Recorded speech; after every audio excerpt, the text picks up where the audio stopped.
Bueno, y más allá del mundial, la preocupación por la situación cambiaria, financiera, la evolución del dólar persiste en la Argentina y fuerte. Nicolás Litvinov es economista, experto en mercado de capitales y magíster en finanzas. Dirige estudinero.net. ¿Qué tal, Nicolás? ¿Cómo te va, María O'Donnell? ¿Qué tal? Buenas tardes, María, ¿cómo estás? Bien, bien. ¿Hay forma de explicar por qué el gobierno, digamos, arrancando por el principio, ¿no? Esta cuestión de Macri de decir veníamos bien, pero pasaron cosas. De ahí en adelante daría la sensación de que ni con el Fondo Monetario Internacional el gobierno logra salir de esa situación de crisis y de incertidumbre, sobre todo. Sí, ni con el Fondo Monetario Internacional, ni con la recategorización al mercado emergente que también tuvimos la semana pasada, que ya parece demasiado lejos, pero fue hace poco y sin embargo no sirvió demasiado para calmar los ánimos del mercado, ¿no?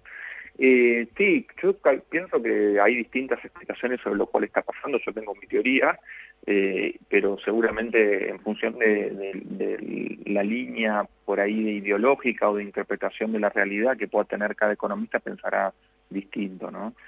A mí me parece que tiene que ver con que vivimos en un país en el cual hay una fuerte restricción externa, se llama en economía, que quiere decir que el gran problema que tiene la Argentina es el acceso a las divisas, a los dólares, ¿no? Como tienen muchos países en vías de desarrollo o países emergentes. Entonces, eh, esto se agrava cuando empezamos a pensar en situaciones como, por ejemplo, en el día de ayer, en La Nación Más, estuvimos hablando sobre una encuesta que hizo una consultora que se llama Taquión junto con 3.0, le preguntaban a los argentinos si pensaban que el argentino era una persona confiable y también si confiaban en el país. Y más del 70% contestó que no, que el argentino no es confiable y que no confía en el país. Una encuesta hecha entre argentinos, ¿no? Pero cuando empieza, digamos, lo que ha empezado en este tiempo, hubo una tremenda fuga de capitales, ¿no? Bueno, Vos, justamente. qué es una fuga de capitales? ¿Una fuga de capitales son los grandes capitales que se mueven o es también, digamos, qué comprende cuando se habla de fuga de capitales? Sí, bueno, la fuga de capitales justamente tiene que ver con dólares que salen del sistema financiero local. No importa si quedan en el país o se van al exterior. La gente piensa que la fuga de capitales son camiones de caudales en Ezeiza que se van en un avión Hércules de la Fuerza Aérea Americana. No, la fuga, si yo, por ejemplo, compro dólares en el banco y esos dólares los pongo abajo del colchón en una caja de seguridad, estoy fugando capitales. Si voy de turismo a Brasil y gasto dinero ahí, estoy fugando capital, ¿no? Y si una empresa multinacional produce en la Argentina y envía las ganancias a la casa matriz en su país de origen, está también fugando capitales. Incluso el interés de deuda externa que se paga cuando le pagamos al Fondo Monetario Internacional también de alguna manera se está fugando capitales porque son dólares que se generan en el país pero que se van al exterior. Siempre que sean dólares que del país se van al exterior o quedan en el país pero salen del circuito financiero, es una fuga de capitales. Entonces, esto que yo te decía de la falta de confianza, claramente si no confiamos los argentinos y nosotros mismos, tampoco confiamos en nuestra moneda local, que es el peso. Eso me parece que no hay duda si uno ve la cantidad de ceros que fue perdiendo a lo largo de los últimos años, ¿no?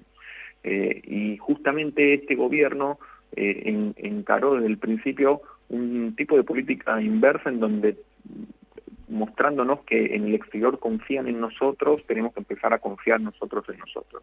Y la verdad es que esa política de libre movilidad de capitales, en donde cualquier inversor puede venir, hacer una ganancia en Argentina y después mandarla de nuevo a su país de origen, en donde no existen retenciones, por ejemplo, a las exportaciones.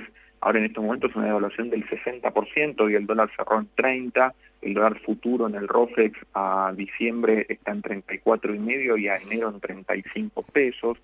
Esa fuerte devaluación del orden casi del 60% produce ganancias extraordinarias en determinados sectores. Uno de esos sectores es el campo, ¿no? Ujú. Entonces, sería lógico que el campo también tenga que de alguna manera hacer un ajuste o que el gobierno trate de que las divisas que entran producto de la venta de los bienes nacionales, de alguna manera no se vayan del país, y al no incentivar a los exportadores de soja, de trigo, etcétera, a liquidar exportaciones, también dejan a libertad de que si el exportador quiere, deje las divisas en el exterior y las fugue también, ¿no? Entonces, por eso digo que el tema es encontrar cuáles son las políticas que nos protegen a nosotros de nosotros mismos. Eso quiere decir que nosotros no confiamos en nosotros, pero hay un incentivo económico para no fugar divisas, que es el principal problema, repito, ¿no?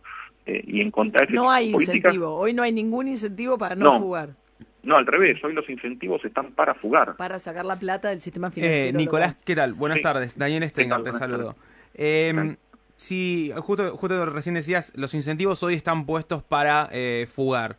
Si vos tuvieras que recomendar un formulador de política económica en Argentina, o si estuvieras en el lugar, digamos, de Duhovne o de Caputo, ¿cómo corregirías esos incentivos para evitar que haya tanta fuga? ¿Qué habría que hacer, en tu opinión? Y yo creo que habría que estudiar en los países que tienen los mismos problemas que nosotros, cuáles fueron los incentivos que ellos colocaron. No creo que pase por un tema de prohibición, de un cepo cambiario, ni nada de eso, sino que justamente desincentivar las expectativas en el sentido de que no estamos hablando de que el dólar no tendría que subir, porque eso después genera otro problema, que es el atraso cambiario, sino que el argentino tendría que saber que si quiere comprar dólares lo puede hacer, pero que la depreciación que va a tener va a ser un poco inferior a la de un plazo fijo, digamos, ¿no? Entonces, ahí desincentivás la compra de dólares. Lo que estamos viendo es que en este primer semestre la devaluación fue del 60% y un plazo fijo rinde un tercio de eso a nivel anual, ¿no? Entonces, es claramente la inversa. Claro. O sea, el incentivo es que el ahorrista, si tiene un mango, vaya a dólares, y el incentivo, digamos, como a los que producen la mayor cantidad de divisas que hay en la Argentina, o que se generan en la Argentina, que es el sector agroexportador, no los obligan a traer los dólares, a liquidar esas divisas, con lo cual te quedás sin dólares, fundamentalmente. Claro, fíjate que ahora empezó a correr un rumor, que ahora lo desmintieron, después hay que pasa la semana que viene, de que el gobierno quería cobrar un impuesto a los pasajes al exterior, ¿no? Eso justamente es un incentivo para digamos, es un incentivo para desalentar los viajes al exterior y que se vaya los viajes al exterior. Lo que pasa es que es insólito que con $1 a 30 pesos los viajes al exterior ya se desalientan solos. Claro, capaz tenía más sentido en $1 a 20. Eso lo dijimos mucho nosotros acá.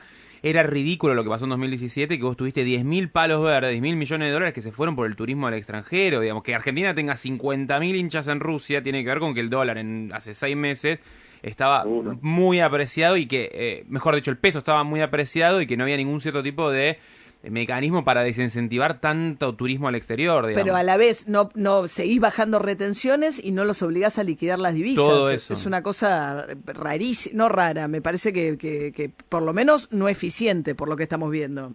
No, y al mismo tiempo incentivás a que los inversores extranjeros vengan, inviertan en LEVAX. A 30 días. Claro, a 30 días con tasas reales de más del 15-20% anuales en dólares que no se consiguen en ningún país del mundo, y con eso también de alguna manera generás el incentivo inverso, ¿no? De lo que decíamos antes, porque una vez que haces algo que no les gusta o hay porque también hay que pensar que acá hay temas externos, que es verdad que los mercados emergentes están sufriendo porque Estados Unidos está aumentando su tasa de interés, porque el dólar se está fortaleciendo, pero también es verdad que el petróleo hoy cerró en niveles máximos de muchos años, ¿no? Entonces, eso también favorece a los emergentes contra otras variables que los perjudican. Pero ¿por qué? No te entendí. ¿Por qué la suba del petróleo nos debería favorecer? Y porque somos exportadores de petróleo, nosotros tenemos Vaca Muerta, tenemos YPF. ¿Pero tenemos Vaca Muerta funcionando? No, tenemos la posibilidad. No, bueno, hay inversiones en este momento como para que empiece a funcionar, pero somos un país exportador de petróleo, lo tenemos dentro de nuestras reservas naturales, al igual que otros países de la región. Los países emergentes, por lo menos los de esta región, tienen petróleo y otros commodities también que acompañaron algunos la suba del petróleo, ¿no? Bien, Nicolás Litvinov, que es economista, experto en mercados de finanzas, director de estudinero.net. Es difícil no pensaba cómo cerrar la nota, pero es difícil imaginar el final de esto, ¿no? Porque ¿cuál es el final de esta historia o cuándo para? O sea, yo te quiero hacer una pregunta, Nicolás. ¿Hay algún precio de equilibrio del dólar o mientras el dólar le siga ganando todo el tiempo a una LEVAC o a un plazo fijo, ese techo puede ser altísimo, digamos? O sea, tendría que... O sea, ¿hay equilibrio en el dólar o no hay equilibrio? Bueno, justo en la City porteña, y por ahí partiendo de una ideología más liberal que dicen que hay que dejar fluctuar, con la cual yo no estoy de acuerdo tampoco, están hablando de que un dólar a 38 pesos, entre 36 y 38 pesos, sí sería un desincentivo para varios ítems de la fuga de capitales como los que hablamos, que no es solamente el turismo. Pero digamos, 38 ¿no? Pero 38 estás en hiperinflación, no sé si en hiper, no sé si en hiper, técnicamente pero ¿qué es hiper? no, hiper es arriba de 3 dígitos, pero un dólar a 38 igual, la inflación del año se te iría 50, 60%. Y eso haría caer el convenio con el Fondo Monetario Internacional, ¿no? Porque sí, más de 32 hay que reverlo, 32, por lo menos, sí. Por eso también a mí me parece, digamos, que no sería para nada la solución desincentivar vía mercado, ¿no? Bien. Pero bueno, hoy cuando vemos cómo la fortaleza que hay en la demanda de dólares, ayer se subastaron 150 y hoy creo que se habían subastado más, incluso habría que chequearlo porque fue hace unas horas nada más, pero cuando vemos que los dólares que pone el Banco Central se los llevan, sí, preocupa y bueno, hay que ver entonces cuál será el nivel hasta el cual el dólar va a llegar, ¿no? Bien, Nicolás Litvinov, muchísimas gracias por habernos atendido. No, de nada, gracias por llamar. Hasta luego.